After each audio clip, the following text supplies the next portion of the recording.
오늘은 열매라고 하는 단어를 가지고 함께 은혜를 나누려고 그래요. 열매라는 단어는 헬라어로 칼포스라는 단어예요. 이 단어가 쓰인 구절들을 함께 보겠습니다. 마태복음 7장 17절, 이와 같이 좋은 나무마다 아름다운 열매를 맺고 못된 나무가 나쁜 열매를 맺나니. 아멘. 마태복음 12장 33절 함께 봉독합니다. 나무도 좋고 열매도 좋다 하든지 나무도 좋지 않고 열매도 좋지 않다 하든지 하라.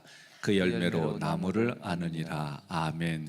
열매라는 이 단어, 두 번째로는 결실이라는 단어로 쓰였어요. 마태복음 13장 8절과 누가복음 8장 8절 함께 봉독합니다. 더러는 좋은 땅에 떨어짐에 어떤 것은 100배, 어떤 것은 60배, 어떤 것은 30배의 결실을 하였느니라. 아멘. 더러는 좋은 땅에 떨어짐에 나서 100배의 결실을 하였느니라. 이 말씀을 하시고 외치시되 들을 귀 있는 자는 들을지어다. 아멘.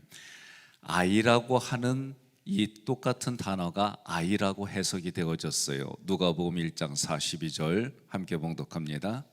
큰 소리로 불러 이르되 여자 중에 내가 복이 있으며 내 태중의 아이도 복이 있도다. 아멘. 이 단어가 곡식이라는 단어로도 해석이 됐어요. 누가복음 12장 17절, 심중에 생각하여 이르되 내가 곡식 쌓아둘 곳이 없으니 어찌할꼬 하고. 아멘. 이제 자손이라고 하는 단어로 쓰였어요. 사도행전 2장 30절 함께 봉독합니다. 그는 선지자라 하나님이 이미 맹세하사 그 자손 중에서 한 사람을 그에 앉게 하리라 하심을 하고. 아멘. 자, 열매라는 이 단어는 여러분과 제가 상식적으로 알고 있듯이 한 나무가 뿌리로부터 수액을 공급받아서 이제 겉으로 드러난 결과입니다. 그래서 우리가 열매는 수확 또는 결실 이런 의미로 사용하고 또 사용되었습니다. 일반적으로 성경에서는 이 열매는 믿는 사람의 모습이 나타나는 어떤 모습이에요. 그러니까 믿는 사람들이 겉으로 나타나는 모습이 충성 또는 헌신, 성실, 변화 이런 것들을 열매라고 말을 해요. 이 외적인 변화를 말하는데 성경에서 말하는 열매는 결과와 함께 과정이 포함되어 있는 것으로 쓰였어요.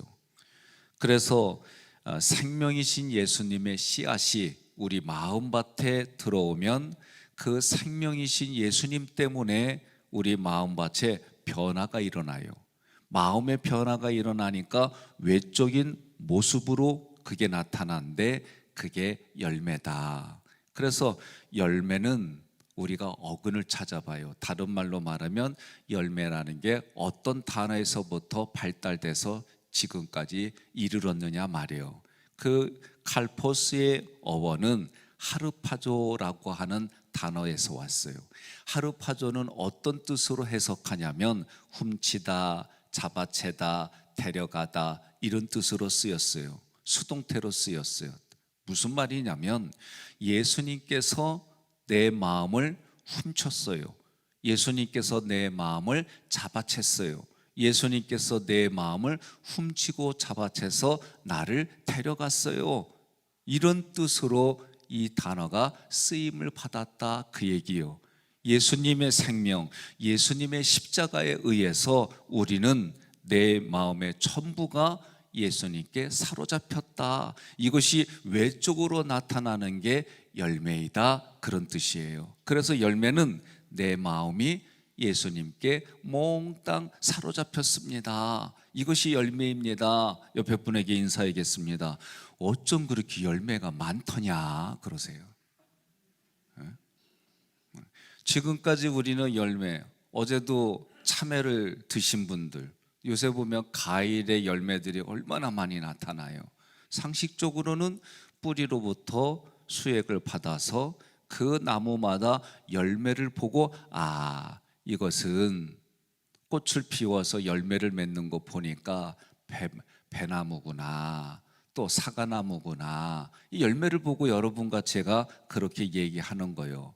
그런데 성경에서 이 열매를 쓰인 것은 한마디로 내 마음이 예수님께 몽땅 사로잡혔다, 그것이 밖으로 나타나는 거예요. 그 모습이 어떤 모습이냐? 충성한다, 헌신한다, 저 사람이 예수님 믿더니 변화가 됐어, 이런 거를 열매를 맺었다라고 표현하는 겁니다. 많은 사람들이 성경에서 말하는 열매를 흔히 도덕적인 수준에서, 윤리적인 수준에서, 그리고 평가를 해요. 그런 수준에서 말하는 열매가 아니에요. 예수님은 생명이십니다. 여러분과 제가 꼭 기억해야 될 것은 예수님이 생명이세요. 그래서 생명이신 예수님이 우리에게 생명을 나눠주신 거예요. 그 생명 자체를 우리에게 나눠주셨는데 어떻게 나눠주셨어요? 라고 묻는다면 십자가에서 나눠주셨어요. 십자가에서 나눠주셨다는 다른 표현은 무엇이냐? 그거는 예수님이 나의 죄를 대신 가지셨어요. 그래서 죄의 결과, 죄의 삭은 죽음이에요. 그래서 내가 죄로 인해서 죽어야 하는데 내 대신에 예수님이 죽으셨어요. 이렇게 표현되는 거예요. 예수님이 죽으신 거고 나하고 무슨 상관이냐? 그분이 생명이신데 생명이신 예수님이 죽으시면서 나의 죄를 대신 가져가시고 생명을 주셨어요. 그게 예수님의 십자가예요. 그래서 여러분과 제가 예수님의 십자가를 생각하면 감동이 오고 감격이 오는 거예요. 옆에 분에게 인사하겠습니다. 감동이 오고 감격이 오면 좀 얼굴 표정도 좀 감동받은 걸로, 감격받은 것으로, 그런 의미를 다 모아가지고 아멘 하는 거예요. 그래서 아멘은 내가 그렇게 믿습니다, 내가 그렇게 되리라고 확신합니다, 내가 그렇게 믿어보려고 합니다, 이런 의미를 다 포함되어 있는 거예요.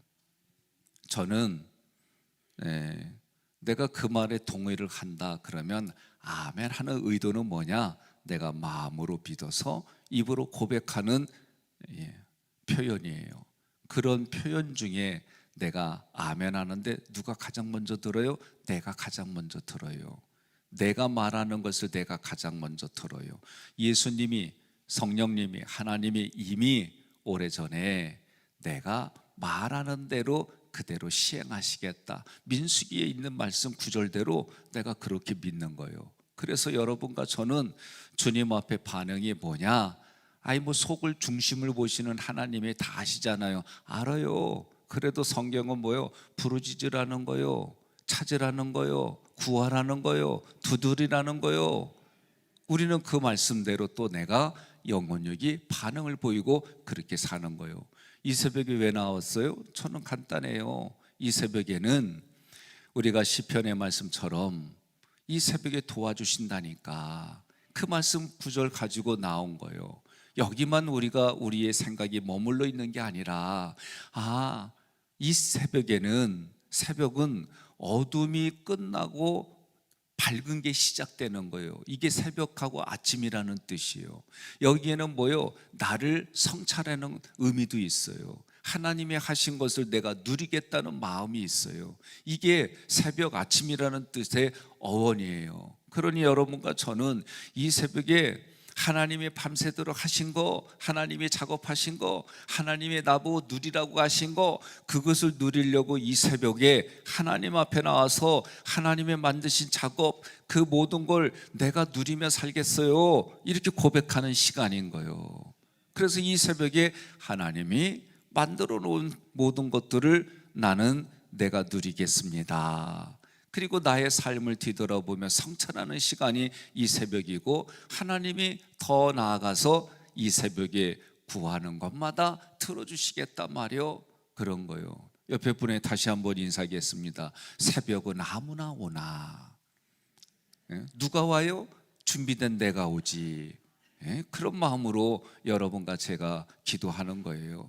그래서 생명이신 예수님으로 인해서 나는 그 생명이신 예수님이 나에게 나눠주신 그 생명 때문에, 예수님 때문에 나는 기뻐요. 나는 예수님 때문에 감사해요. 여러분, 마음밭을 기경하고 공부하고 심리학으로 저는 접근하면 할수록 하나님의 말씀이 오묘 신묘 막직해요. 우리 인생의 마음을 얼마나 그렇게 잘 아시는지 그 마음을 예수님의 말씀으로 기경해 나가는 거예요. 그러면 감사가 있어요. 주님의 권능으로 임재하시고, 주님이 권능이, 하나님의 권능이 세상을 창조하신, 우주를 창조하신 하나님의 그 모든 것이 누구 손에 있어요? 예수님 손 안에 있는 거예요. 하나님 손에 있는 거예요. 성령님 손 안에 있는 거예요. 우리는 그걸 믿고 그런 확신을 가지고 이 땅을 살아가는 것이다. 이 땅을 살아가는 그 모습이 열매를 맺었다라고 표현하는 거예요. 예수님이 십자가로 내게 주신 생명의 기쁨과 내게 주신 능력과 그 십자가의 사랑으로 내게 주셨고, 하나님이 말씀하신, 선언하신 그 모든 말씀의 약속이 내게도 지금 앞으로도 이루어진다. 이런 확신을 가지고 살아가는 거예요. 이런 확신으로 세상을 봅니다. 이런 확신으로 세상을 볼 뿐 아니라 세상을 살아간다. 그럴 때 그것을 열매를 맺었다라고 표현하는 거예요. 옆에 분에게 다시 한번 인사합시다. 수많은 열매 맺어서 축복합니다. 예? 예, 여러분과 저는 꼭 열매 그러면 어떤 결과만을 얘기를 해요. 아니요. 내 마음을 뺏어가신 예수님. 아니, 우리도 그렇잖아요. 내 마음을 뺏어간 그녀, 그 남자 때문에 결혼했잖아요. 아니요. 예, 그리요, 맞아요. 그래서 그 마음을 가져간 그 사람 때문에 결혼하고, 그 마음 뺏겼을 때 어때요? 기쁘잖아요. 즐겁잖아요. 함께 하기만 하면은 모든 거 다 가진 것 같잖아요. 그런데 왜 이렇게 조금만 살기에 오래되어져 가면은 딴 얘기 하냐고. 세상 사람은 그렇게 말해요. 잡은 고기에 밥 주는 거 봤냐고. 그럼 굶어 죽는다는 얘기지. 그건 세상 사람들이 그렇게 말해요. 우리는 그리스도의 사랑이 내게 충만해져서 그 충만함이 내가 만나는 모든 이들에게 흘러가는 통로, 그게 열매예요. 왜? 내 마음이 예수님으로 가득 찼기 때문에, 그 예수님의 십자가로 가득 찼기 때문에, 그 예수님의 십자가 부활로 가득 찼기 때문에, 그 마음이 예수님의 십자가 부활 승천 재림으로 가득 찼기 때문에 구약의 백성들처럼 예수님을 구하고 기대하고 기다리며 사는 삶이 열매 맺고 사는 삶이더라. 그래서 여러분과 저는 열매를 누구도 다 맺었어요. 그 열매가 어떻게 맺었어요? 100배로, 60배로, 30배로. 여러분, 맺은 열매, 하나님이 우리의 눈을 밝혀주시면 보이고, 하나님이 우리의 길을 열어주시면 그 열매 맺는 소리들이 들리고, 열매를 누리고 나눠주는 삶으로 여러분과 제가 사는 줄 믿으시기를 바랍니다. 좋은 나무가 나쁜 열매를 맺을 수 없고, 못된 나무가 아름다운 열매를 맺을 수 없느니라. 아름다운 열매를 맺지 아니하는 나무마다 찍혀 불에 던져지느니라. 6절에서 아름다운, 이 칼로스라고 하는 것은 선한, 고상한, 이런 뜻이에요. 그래서 이 칼로스라는 아름다운 열매는 우리들 흔히 윤리와 도덕 또는 행동으로 보는 그리스도인답게 요 정도의 수준이 아니에요. 예수님이 지신 십자가, 그 십자가로 내게 주신 기쁨. 왜 그래요? 간단해요. 예수님이 십자가에서 다 이뤘다 그러셨을 때에 저는 이 다 이루었다는 건 하나님의 뜻대로 자신이 제물이 되신 거예요. 그래서 제물이 되신 예수님을 내가 인정하는 거예요. 지적으로만 인정하는 게 아니라 마음으로 받아들이는 거예요. 그때 마음이 빼앗겨서 밖으로 나타나는 열매, 밖으로 나타나는 모습이 열매를 맺었다라고 얘기를 하는 거예요. 그러면 예수님이 지신 그 십자가로 인해서 여러분과 제가 십자가의 내용, 의도가 이런 거야. 그러면 그것이 깨달아지니까 내게는 뭐가 있어요? 기쁨이 충만한 거예요. 내게는 뭐가 있어요? 내 대신 십자가를 지신 예수님께 감사가 되는 거예요.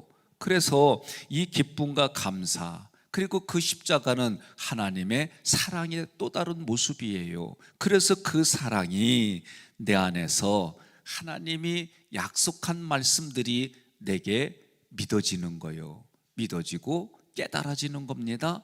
그 모습이 하나님께 영광을 돌리겠습니다. 내가 그렇게 선언하고 살아가는 삶 자체가 여러분 열매인 줄로 믿으시기를 바라요. 그래서 성령의 열매, 어제도 우리 김 목사님이 성령의 열매에 대해서 얘기했잖아요. 그러면 이 열매 하면은 벌써 9가지인데 9가지면 복수잖아요. 그런데 거기에서 열매는 단수로 쓰였어요. 단수예요. 그러니 그 모습이 나오는 그 근원은 하나인데 그 근원에서 나타나는 현상들은 이렇게 열매들이 있어요. 그렇게 말하는 거예요. 그 열매가 어디에 있어요? 내 안에 있어요.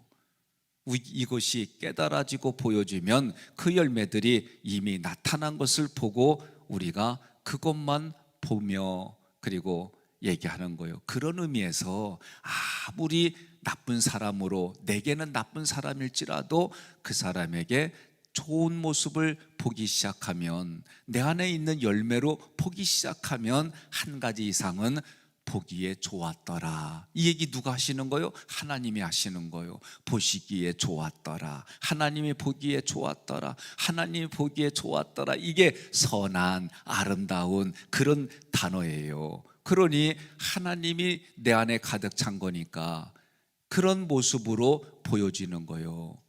우리의 실제적인 눈은 비교, 평가 안 일어나는 게 아니에요.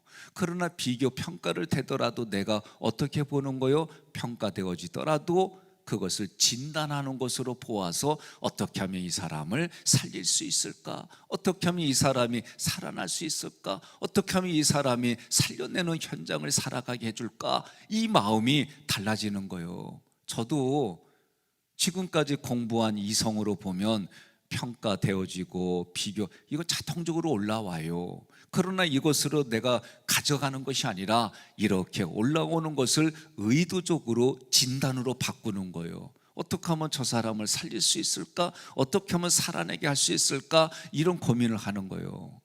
단지 이런 고민을 하면서 이야기를 할 때에 때로는 이 말을 거절할 때가 있어요. 그럼 어떻게 해요? 대부분 마음 상한 대로 머물러요. 아니요, 우리는 세 줄기를 하잖아요.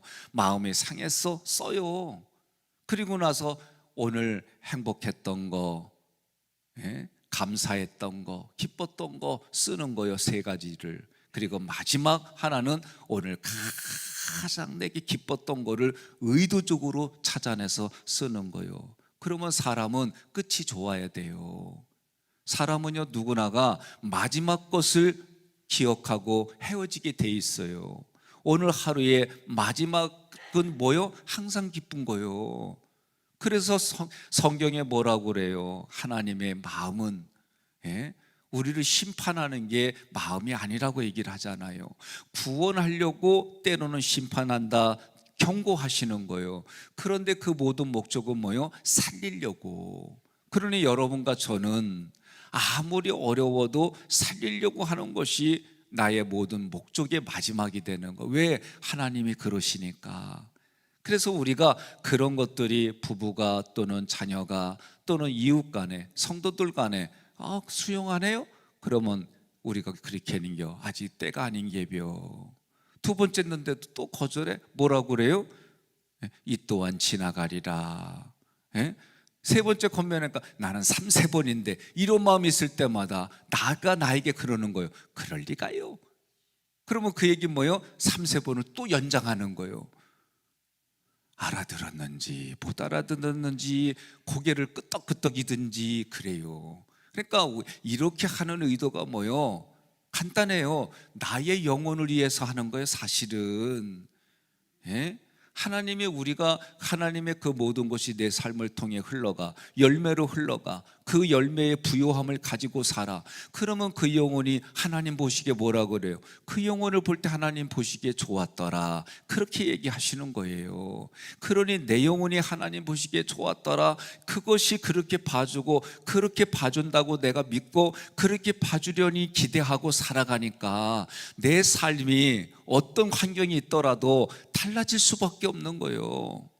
여러분, 이렇게 살아가는 삶의 열매인데 이러한 모습에 당연히 따라오는 게 뭐요? 하나님께 충성하고 하나님께 헌신하고, 이것이 내가 만나는 사람과의 관계 속에서도 충성과 헌신이 그냥 따라오는 거예요. 그러므로 열매는 능력과 봉사와 충성이 바깥으로 나타나는 삶이다. 내적으로 십자가로 그 사랑이 내 안에 충만해지고 십자가 부활 승천 재림에 대한 이런 단어들이 내 안에 녹아져서 그것이 밖으로 나타나느냐 나타나지 않느냐를, 열매를 맺었느냐 열매를 맺지 않았느냐, 그렇게 표현하는 거예요. 우리 옆에 분에게 앞뒤 좌우로 이렇게 인사하겠습니다. 열매 맺는 분들과 함께 동역해서 감사합니다.